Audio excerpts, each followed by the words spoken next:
Vendredi 7 octobre 2022, Monsieur Dama, bonsoir, bienvenue sur ce plateau de Bonferré Télévision pour une nouvelle édition d'information. Cela dit, regard croisé sur la gouvernance et la responsabilité au Niger. Quels défis et quelles perspectives à relever? C'est autour de cette thématique que s'est tenue cet après-midi une conférence publique à l'espace Franfanon, une initiative de l'association alternative Espace Citoyen. Compte rendu, Youssef Haïdara et Abdoulaye Seydou. Croisé sur la gouvernance et responsabilité au Niger, quels progrès et quels défis à relever sur le thème choisi par Alternative Espace Citoyen pour cette table ronde autour de laquelle sont réunis trois panélistes, à savoir Dr Amadou Boubacar Hassan, constitutionnaliste et enseignant-chercheur à l'université Abdoumouni de Niamey, Malam Mamansani, ancien ministre et secrétaire général du Modin F. Alomana, et Kalla Moutari, également ancien ministre et député national. Pour les initiateurs, l'objectif de la table ronde vise le renforcement de la démocratie au Niger. Nous avons choisi cette initiative pour Alternative, non seulement pour préserver les acquis démocratiques, mais aussi pour renforcer la démocratie dans notre pays. C'est pourquoi Alternative, à chaque fois, chaque premier vendredi du mois, organise une table ronde et ça porte sur plusieurs thématiques. Vous avez vu, nous étions partis sur la compréhension même de la démocratie, nous avions fait sur la question de l'état des droits, nous avions posé des débats sur les droits humains, nous avons aujourd'hui posé les débats sur la gouvernance. Donc un regard croisé sur la gouvernance et la responsabilité au Niger pour questionner les progrès réalisés, mais également relever les défis qui sont liés à cette thématique, mais également d'en proposer des perspectives. Alternative Espace Citoyen a des attentes à travers cette initiative qui déjà n'est pas à sa première fois.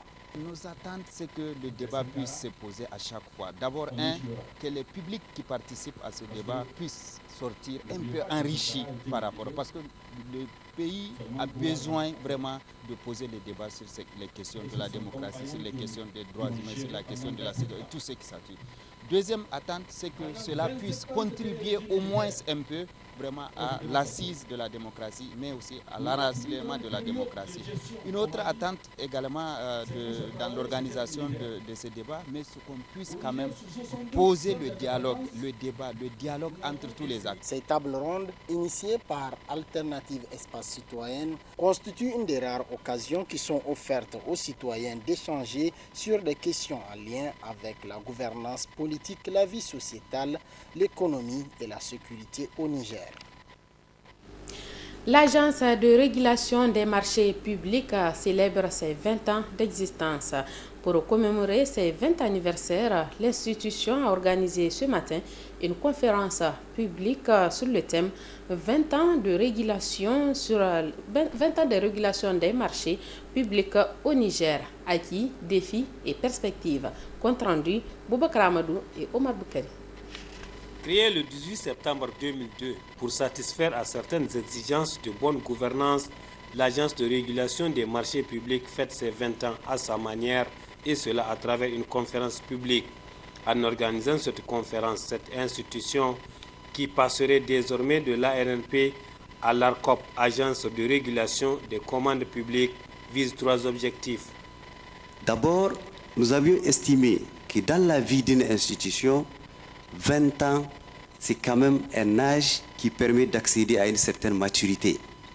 Cet âge qui mérite d'être célébré est pour nous l'occasion d'écouter et d'échanger avec les pionniers, ceux qui étaient là avant nous et qui avaient trimé pour que l'ARMP soit ce qu'elle est aujourd'hui.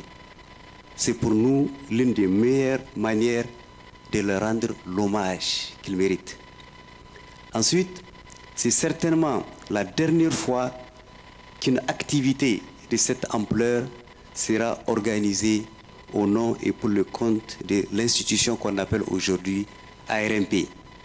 Enfin, il était question pour nous de renforcer la visibilité de l'institution afin que les Nigériens, de façon générale, saisissent ses attributions, les modalités de son fonctionnement, son rôle dans la promotion de la bonne gouvernance.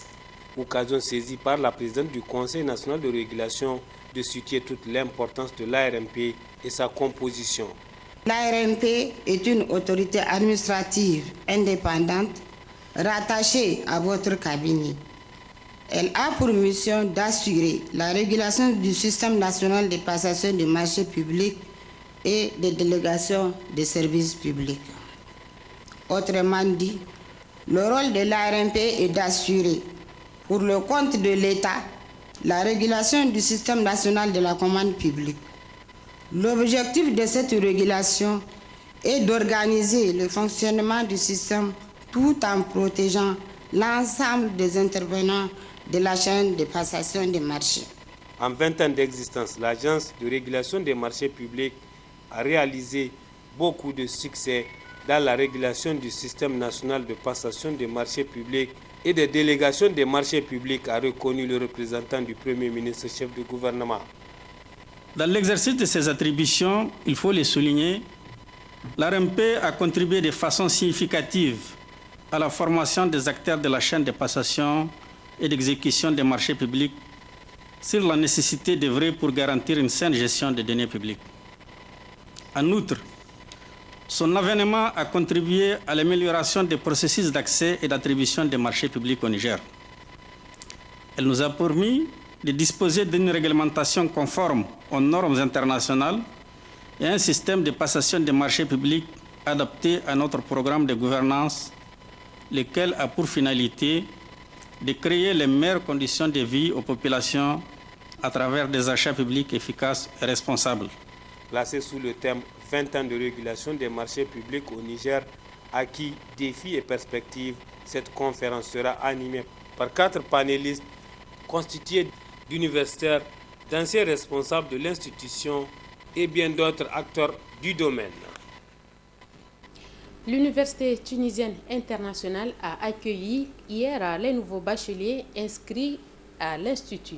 À cette occasion, l'administration a offert un dîner de gala auquel ont pris part les nouveaux étudiants et plusieurs autres invités.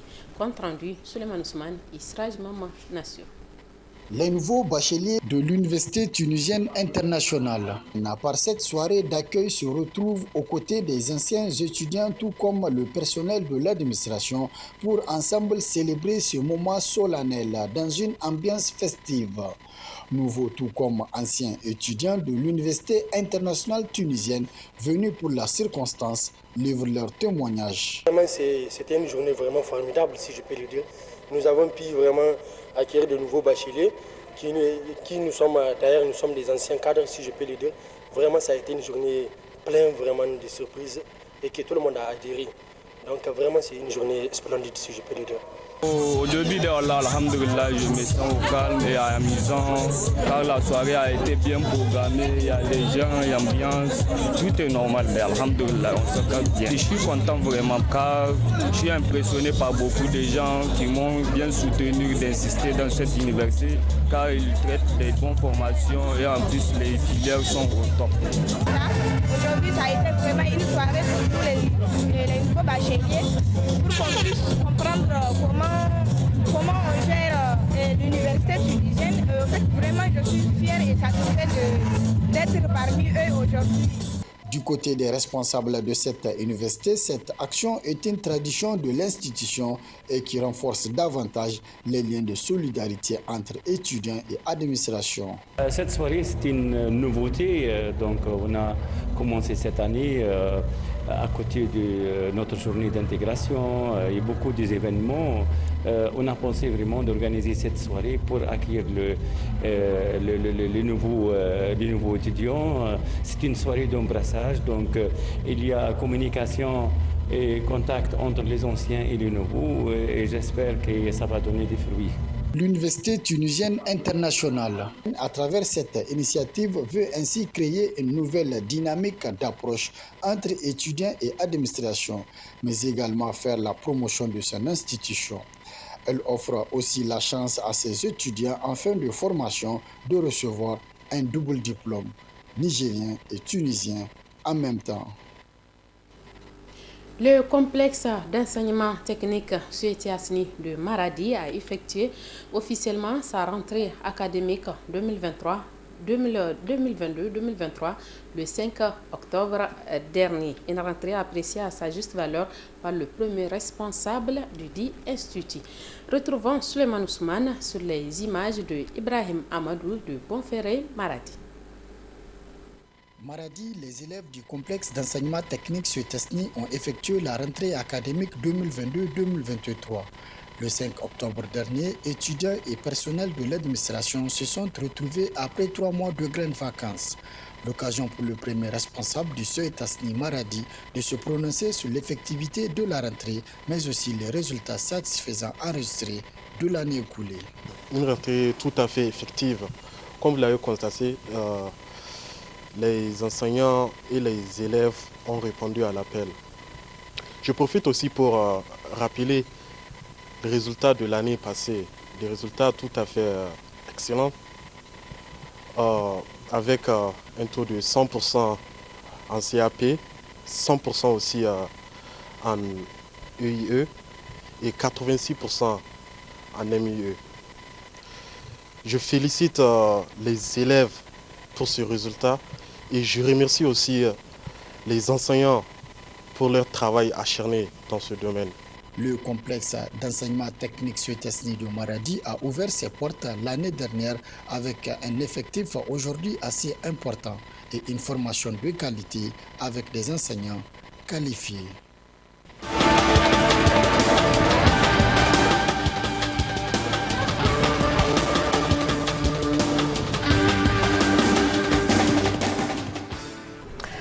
Bienvenue dans la page du sport de ce vendredi avec Abdelaziz Mamadou. Abdelaziz Mamadou, bonsoir. Bonsoir Sherifa, bonsoir aux téléspectateurs de la télévision Bonferré. L'AS Nigelec reçoit ce week-end à Niamey le club Raja de Casablanca pour le compte du deuxième tour préliminaire de la Ligue des champions africains. Après avoir écarté les académiciens de l'AS Soir de la Guinée, l'AS Nigelec reçoit ce samedi au stade général Séni Kountché de Niamey le Raja Casablanca du Maroc. L'objectif est clair pour les dirigeants de ce club qui découvrent cette compétition, s'imposer à domicile pour aller inquiéter le club marocain et espérer une qualification en phase de groupe de la compétition en emboîtant aussi les pas à l'Union sportive de la Gendarmerie nationale qui a joué l'année passée les phases de groupe de la Coupe CAF. La mobilisation bat son plein. Hier au siège de la FLENIFOOT, l'association des supporters du MENA a donné de la voix au cours d'un point de presse animé. Le président Abdourafa a lancé la mobilisation en invitant les Nigériens à soutenir cette équipe dirigée par l'ancien international nigérien Brataher Djibou qui a su, avec les dirigeants du club, faire confiance aux jeunes issus de la formation menée par le directeur technique Issa. L'AS Nigelec vient une fois de plus de démontrer que la formation à la base paye. Dès lors, ils ont besoin du soutien du peuple nigérien ce samedi pour prendre le dessus sur le Raja de Casablanca avant le match retour prévu dans une semaine. Le MENA U23 de son côté a entamé en milieu de semaine les préparatifs du prochain tour des éliminatoires de la CAN U23. Après avoir écarté la Guinée-Bissau à l'issue d'une double confrontation, le MENA U23 prépare le prochain tour des éliminatoires de la CAN de la même catégorie, qualificative aussi pour les Jeux Olympiques de Paris 2024. Le sélectionneur a convoqué ce 5 octobre au Centre technique national les joueurs locaux pour une préparation à l'internat et à l'externat avant l'arrivée des internationaux nigériens. Il s'agit de Seydou Boubacar Hassan, Ibrahim Litinin Abdoulaye de l'USGN, Amouman Inkad Rachid et Djibou Garba Ousmane de l'ASN Nigelec, Ibrahim Mamoudou Salifou Massoudi de l'AS Fan, Abdulkader Abdoulaye, Shamsuddin Laurent, Younoussa Hainikoy Abdoulaye, Hamma Hainikoy Boubacar du Sali Sporting Club, Cheikh Hamadou Ben Koulibaly, Hassan Abdou Al-Habib, Al-Mustafa Abdelkairou de l'AS Douane, Sama Moussa Abdurrachid, Mahamadou Moubarek Yakouba Issa de l'AS Garde Nationale, Amadou Tijani Ousmane de Wadrak Academy, Sadou Ali Mohamed de l'AS Police, Salifou Danja Samaila de Racing FC, Mahamadou Abdou Harouna et Adamou Hamadou Soumana de l'Olympique Football Club, Boubacar Adamou Abdoulaye de l'Espoir FC de Zander et Abdoul Kairou de Kandaji Sport. Les professionnels nigériens sont attendus pour le 15 octobre ici même à Niamey. Pendant ce temps, la Ligue régionale du football de Niamey, elle, de son côté, a lancé ce jeudi son traditionnel tournoi de mise en jambe pour les clubs de la Super League. Déjà ce jeudi 6 octobre, l'Olympique Football Club a eu raison du Liberté FC 1-0, le Sahel Sportif Club qui s'incline 1-2 face à l'AS Garde Nationale du Niger. Le lundi 10 octobre prochain, Liberté FC AS Garde Nationale à partir de 15h15 au stade municipal et l'Olympique Football Club Sahel Sporting Club à 17h. Le jeudi 13 octobre, AS Garde Nationale, Olympique Football Club à 15h15 et Liberté FC Sahel Sporting Club à partir de 17h. C'est un tournoi de mise en jambe qu'organise chaque année la Ligue régionale de football de Niamey pour permettre au club de la Super League de la capitale d'être en jambe par le biais de ces matchs amicaux. On note l'absence de l'AS Police et de l'AS Fan qui ont choisi leur mode de préparation à eux. L'Union sportive de la Gendarmerie nationale se trouve, eux, de leur côté en préparation pour 2 semaines à Tillabéri. L'AS Nigelec est toujours en lice dans la Champions League africaine et l'AS Douane qui vient de terminer sa campagne en Coupe CAF. La date de reprise de la Super League de football 2022-2023 est fixée au week-end du 21 octobre 2022. La piscine olympique d'État, de son côté, relance ses habituelles et traditionnelles compétitions au profit des jeunes scolaires de la capitale. Après le lancement officiel des activités de la piscine olympique d'État de Niamey, les responsables s'activent dans la relance des différentes compétitions. Le week-end dernier, la piscine olympique d'État a organisé une compétition pour les jeunes scolaires de la capitale. Objectif, fidéliser les jeunes scolaires nageurs et leurs parents à fréquenter davantage la piscine, mais aussi et surtout les initier dans la pratique de la natation.